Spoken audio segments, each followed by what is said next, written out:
Hello, welcome to our Sunday evening's edition of Arirang News. I'm Daniel Choi. As we count down to the April 13th general election, Korea's political parties are making a final push to finish their candidate nominations.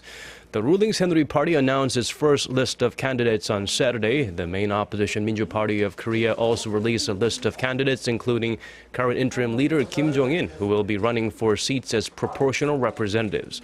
But there is still some confusion between the parties as lawmakers who weren't granted nominations in their own parties are switching affiliations or contemplating running as independents. The nomination process should be wrapped up by Thursday, the start of the two-day candidate registration period. North Korea has conducted military landing drills in what's being seen as a show of force against the ongoing military drills between Seoul and Washington. The North is also upgrading its nuclear capabilities ahead of its Workers' Party Congress in May, all of which is raising tensions on the Korean peninsula. Kwon So-hwa has the latest. Under the direction of leader Kim Jong-un, the North Korean military has conducted landing and anti-landing exercises, most likely in a show of defiance against the ongoing military drills by South Korea and the U.S. According to the North state media on Sunday, the drills involved surface ships, fighter planes, and artillery subunits. Kim was quoted as saying that a surprise landing and attack would lead to a victorious battle, which he said mainly depends on, quote, how to neutralize the enemy's possible anti-landing movements while getting over its coastal defenses at one go. The Korean Central News Agency did not mention when the drills were conducted, but experts believe it was Friday when the Seoul-Washington training exercise called Key Resolve ended. North Korea also appears to be beefing up its weapons capability ahead of its ruling Workers' Party Conference in May, which has caused some of its key nuclear and missile technologies to be exposed in the process. With tensions rising on the Korean peninsula, South Korea's Marine Corps launched a new mobile unit called the Spartan 3000, composed of 3,000 troops that are ready to attack the North's key facilities in the event of an invasion. Meanwhile, Seoul has expressed its concern about North Korea's recent missile tests to related international bodies. According to a government source Sunday, Seoul sent a letter to the International Civil Aviation Organization and the International Maritime Organization in which it calls North Korea's launches dangerous. The two organizations are expected to raise the issue with the regime, which gave them no prior notice of its latest missile launches. North Korea conducted short-range and mid-range ballistic missile launches on March 10th and 18th. Kwon So-hwa, Arirang News. While North Korea continues its threats, the international community's sanctions on the regime are taking shape. On Sunday, Japan's Kyodo News Agency reported that among the country's unilateral sanctions on Pyongyang, 22 people will be banned from re-entering Japan after visiting North Korea. According to a Japanese government source, the list includes a rocket engine expert from the University of Tokyo who is said to have ties to a North Korean company suspected of involvement in missile engine development. China is also enforcing its sanctions on Pyongyang, according to the Asahi Shimbun newspaper. It is banning the entry of North Korean ships to Yingko port in Liaoning province, a major gateway for coal imports from North Korea. There was a time when it seemed South Korean shipbuilders would forever stay on top in any category related to the business. The stark reality is the industry has been experiencing severe downturns, and the country's three biggest shipbuilders are struggling. Hyundai, Daewoo, and Samsung Heavy Industries used to hold a combined 70% market share, but Chinese rivals have taken 40% out of that pie, with Yangjijiang Shipbuilding, the only Chinese shipbuilder that's not state-owned, spearheading the charge. Japanese shipbuilders were struggling to maintain a 10% share 10 years ago, but they too are recovering at an alarming rate. Japan's Imabari Shipbuilding has even managed to dethrone Samsung, which struggled last month with an order backlog of 5.08 million tons. Now here's a reminder of how serious the youth unemployment situation in Korea is. More than 70% of the people without a job last month were recent college graduates. Statistics Korea's report on Sunday shows 80,000 of the nation's 114,000 unemployed were ages 25 to 29. The jobless rate among those in their late 20s was 11.9% last month, adding 2.8 percentage points from a year earlier. The unemployment rate for people ages 15 to 29 hit a record high of 12.5% in February. U.S. President Barack Obama will arrive in Cuba on Sunday for a historic visit, the first visit to the island nation by a sitting U.S. president in nearly 90 years. During his three-day stay, Obama is expected to meet with his counterpart Raul Castro and Cuban citizens from all walks of life. Shin Se-min tells us more. It's a new era in the U.S. history of thorny relations with Cuba, as President Barack Obama is making his way to the island nation on Sunday. It's the first visit by a sitting U.S. president in 88 years, signaling a shift in the country's diplomatic approach from isolation to engagement.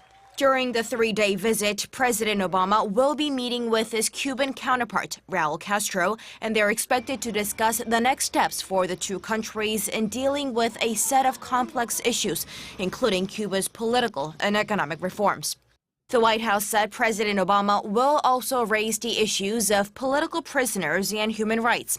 While in Cuba, the U.S. president will be speaking before the Cuban people. He will also meet with dissidents and attend an exhibition baseball game pitting the Tampa Bay Rays against the Cuban national team. But the itinerary does not include a meeting with the 89-year-old communist revolutionary Fidel Castro. The historic visit comes 15 months after the U.S. and Cuba announced a normalization of ties between the two countries after more than 50 years. Ahead of the trip, Obama had announced the U.S. would ease travel restrictions for U.S. citizens and restore Cuba's access to the international financial system. Furthermore, the U.S. airlines are expected to launch direct flights to the island later this year with up to 110 flights per day. The U.S. president's trip to the island nation, located just 140 kilometers off the southern tip of Florida, has been welcomed by world leaders and is raising expectations about the implications the visit will have on future generations. Shin Se-min, Arirang News. U.S. presidential hopeful Donald Trump has stirred things up on the campaign trail once again. On Saturday, anti-Trump demonstrators briefly shut down an Arizona highway leading to a campaign rally for the Republican frontrunner, while in New York, around 1,000 people marched from Central Park to Trump Tower on Fifth Avenue. Some of the participants interviewed by media outlets were immigrants, rights activists, and members of socialist groups who denounced Trump's rhetoric and his vague plan to make America great again. The protests are the latest in a series of increasingly violent scenes at Trump rallies in recent days. Trump has come under fire for fueling unrest with his blunt, in-your-face, no-holds-barred rhetoric, with President Barack Obama describing his language as vulgar and divisive. 5 people have lost their lives as a result of another suicide bomb attack in Turkey. The latest took place in Istanbul's famous shopping street of Istiklal on Saturday. The nation's health ministry said 36 people, including 12 foreign nationals, were wounded in the attack. Sky News reports the attacker, suspected to have links to the Islamic State militant group, was deterred from his intended target by police and detonated a bomb out of fear. Turkey has always been on edge, as this is the 6th suicide bomb attack in the past year, with the latest on March 13th in Ankara. The last 2 such attacks were claimed by a Kurdish militant group, an offshoot of the Kurdistan Workers' Party, or PKK. Countries around the world, including the U.S., France, and the UK and Greece, have expressed their outrage and condemned the attack. Shifting gears to a different story now, the Google DeepMind challenge, where man battled machine in a game of Paduk or Go, highlighted the latest developments in artificial intelligence and sparked interest in its potential applications. Park Se-young looks into how the field of medicine could benefit from smarter machines. The medical field is undergoing revolutionary changes with the help of the latest technological advances. For example, major hospitals are switching to electronic health record-keeping systems. MD Anderson realized early on that to really get the full patient experience, it had to be electronic. We had to move from a paper-based system to an electronic system. Growing demand for products like these has fueled innovation at tech companies like IBM and Google. The two tech giants are exploring the limits of artificial intelligence and bringing their inventions into the medical field. IBM has a long history with AI. Its chess-playing computer Deep Blue defeated a world champion in 1997, and its supercomputer Watson became the winner of a quiz show in 2011.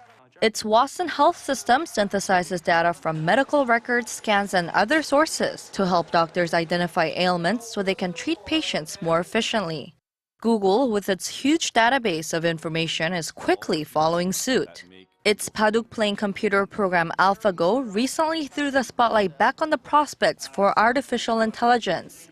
Building on this research, Google launched DeepMind Health last month to create apps for medical professionals. Park Se-young, Arirang News.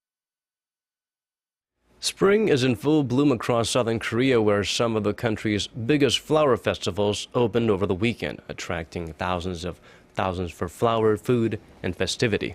The Gwangyang Mehwa Festival in Jeollanam-do Province offers glimpses of pink and white plum blossoms dotting the hills overlooking the Samjin River.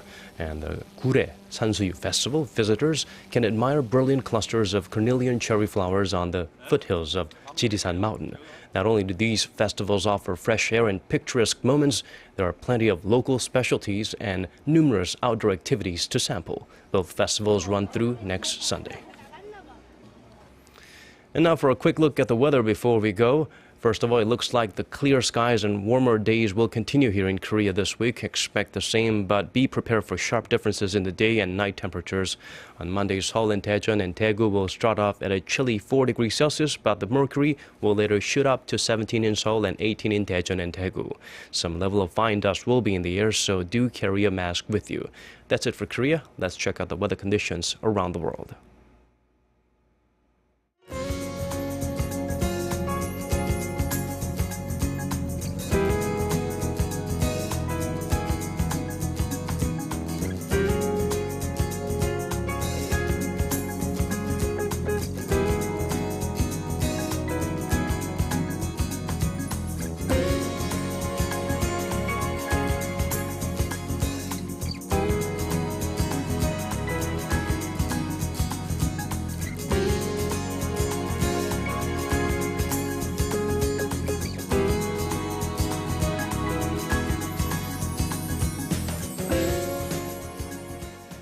We've come to the end of our newscast. More updates coming your way at 10 p.m. Korea time. Do join us then. For now, thank you for watching.